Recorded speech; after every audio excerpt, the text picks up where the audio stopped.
School classes के एक और नए वीडियो में आपका स्वागत है। तो बच्चों, आप लोग का सामाजिक विज्ञान का पेपर हो चुका है। आई होप आप लोग का पेपर बहुत अच्छा गया होगा। डियर स्टूडेंट, मैं आपको बताना चाहूँगा, एक दो ऑब्जेक्टिव क्वेश्चन को छोड़ के प्रश्न उत्तर सारे A to Z मेरे बताए हुए वीडियो से आए हैं। चलिए हम प्रूफ के साथ आपको दिखाते हैं और सोल्यूशन भी आपको बताते हैं। पहला प्रश्न आप लोग के सामने है डियर स्टूडेंट, कर्क रेखा किस राज्य से नहीं गुजरती है? मैंने आपको बताया था उड़ीसा से होकर नहीं गुजरती है। इसके बाद पूर्वी घाट का सर्वोच्च शिखर है, ठीक है, तो इसका आंसर हो जाएगा महेंद्रगिरी, ठीक है। इसके बाद अगला प्रश्न उत्तर है, सिमलीपाल जीव मंडल नीचे कौन से राज्य में स्थित है? तो इसका भी उत्तर हो जाएगा उड़ीसा राज्य में, ठीक है। इसके बाद भारत में मानसून का आगमन निम्न में से कब होता है? मैंने आपको बताया था जून के प्रारंभ में। अगला बताया था लोकतंत्र में जनता के लिए, जनता के द्वारा और जनता का शासन किसका कथन है? तो अब्राहम लिंकन जी का है, मैंने आपको बताया हुआ है। इसके बाद भारतीय खाद्य सुरक्षा अधिनियम कब पारित हुआ? ये भी मैंने आपको बताया था 2013 में। इसके बाद हम देख लेते हैं डियर स्टूडेंट, आप इंग्लिश में भी देख सकते हैं आंसर, कोई दिक्कत नहीं है। इसके बाद भारत किस गोलार्ध में स्थित है?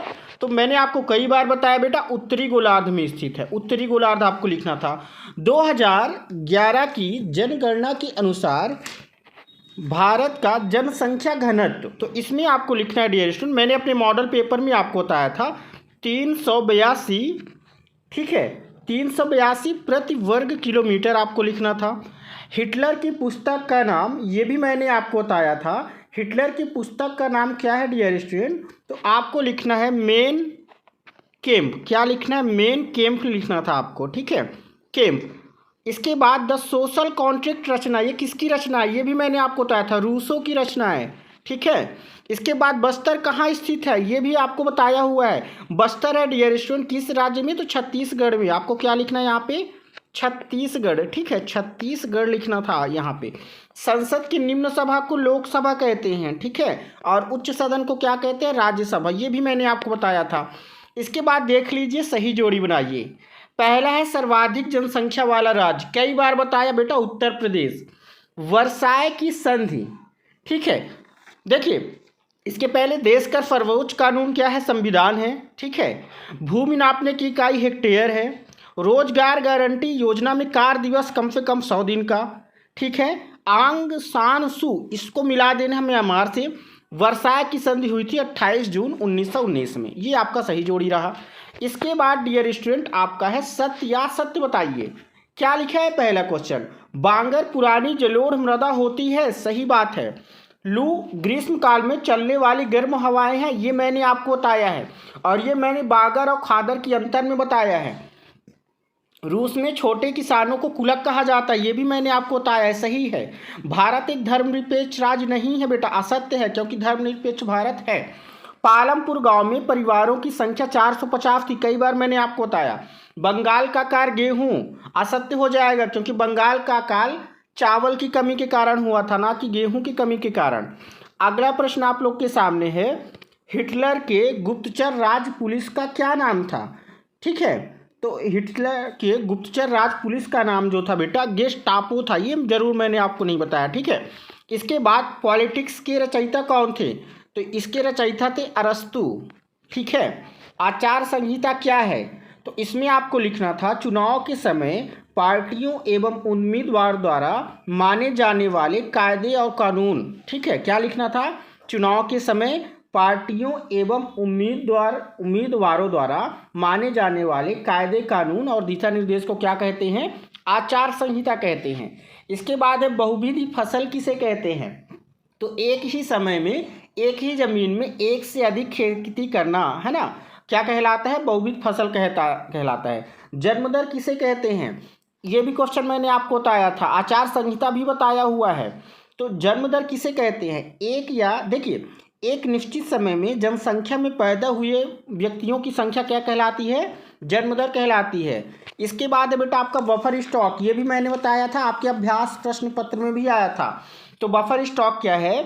भविष्य में होने वाली किसी वस्तु की कमी को पूरा करने के लिए वस्तु का भंडार तैयार करना, या सीधे खाद्य संग्रह का भंडार तैयार करना भविष्य के लिए क्या है? बफर स्टॉक है। इसके बाद देखिए, एक क्वेश्चन मैंने आपको बताया है, भारत का क्षेत्रफल 32.8, ठीक है, किलोमीटर। इसके बाद देखिए क्या लिखा है, भाबर, ये मैंने आपको बताया हुआ है। ठीक है, इसके बाद नमामि गंगे परियोजना भी मैंने आपको बताया है कि मध्य प्रदेश सरकार द्वारा नर्मदा नदी को साफ करने के लिए एक योजना चलाई गई है जिसे नमामि गंगे परियोजना कहा जाता है। इसके बाद भारत में कौन सी जलवायु पाई जाती है, तो मानसूनी जलवायु पाई जाती है, मैंने आपको बताया है। इसके बाद देखिए औषधि पौधे का नाम बताइए, ये क्वेश्चन मैंने आपको बताया था। वन विनाश तो आप जानते होंगे, वनों का विनाश होना, वन विनाश। ठीक है, इसके बाद जनगणना से क्या तात्पर्य है, ये क्वेश्चन भी मैंने आपको कराया हुआ है डियर स्टूडेंट। इसके बाद देखिए अगला प्रश्न है आप लोग के सामने, टाइड, ये भी मैंने आपको बताया था। ठीक है, इसके बाद देखिए ड्यूमा क्या है, ये भी मैंने आपको बताया है। ठीक है, ये क्वेश्चन नहीं बताया है, कोई दिक्कत नहीं, अथवा वाला बताया है। स्लीपर कई बार मैंने बताया है। वैज्ञानिक वानिकी, दोनों प्रश्न मैंने आपको बताया हुआ है। इसके बाद संविधान क्या है, ये प्रश्न भी मैंने दोनों प्रश्न करवाए हैं। ठीक है, भारतीय संविधान कब लागू हुआ, 26 जनवरी 1950।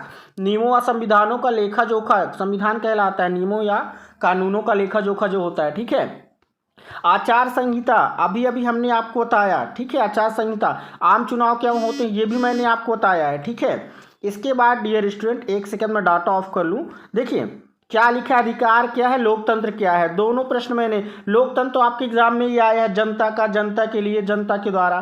ठीक है, फिर क्या लिखा हुआ है, चरवाहे जंगल के आसपास क्यों रहते हैं, ये प्रश्न मैंने आपको कराया है। लोकतंत्र की विशेषताएं आप जाके देखिए, लोकतंत्र वाले पाठ में कराया है कि नहीं। इसके बाद आर्थिक एवं गैर आर्थिक क्रियाएं मैंने आपको कराया है, दोनों में अंतर स्पष्ट कीजिए।